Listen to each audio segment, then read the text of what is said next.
Nouri sat at his usual spot in the school library, his head buried in a book, but his mind elsewhere. With dark, curly hair brushing his forehead, and warm brown eyes peering over the page, he watched her.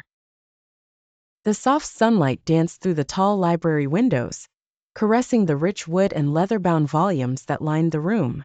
She was there across the room, surrounded by a fortress of books. Her long, wavy hair cascaded over her shoulders as she read, occasionally tucking a strand behind her ear, revealing a smile so bright it seemed to light up the entire library. Nouri's heart raced. Nouri had always been shy, his introverted nature creating an invisible bubble that separated him from the boisterous world around him.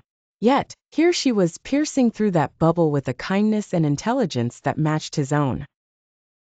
Classes had become both a source of anticipation and dread. Anticipation to see her, sit close enough to hear her responses that always sounded as if plucked from the heavens, and dread at the thought of having to speak with her.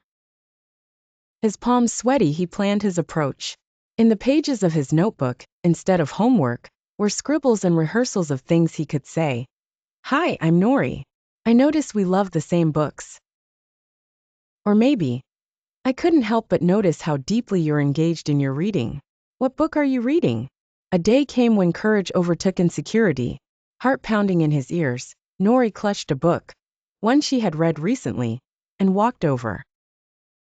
She looked up, bright smile greeting him, making his rehearsed words scatter to the edges of his mind. "Hi," he finally managed, voice barely above a whisper. Her eyes twinkled with curiosity and warmth. "I saw you reading this last week," he said, holding out the book, "and thought I'd give it a try. It's great." Her smile widened, a secret shared. "I loved that one too," she replied.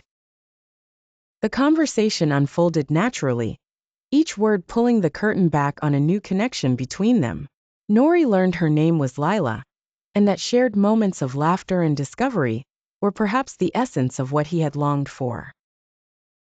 As they spoke, the library's quiet corners seemed to echo with the beginnings of a friendship, a first love founded on the simple courage to say hello.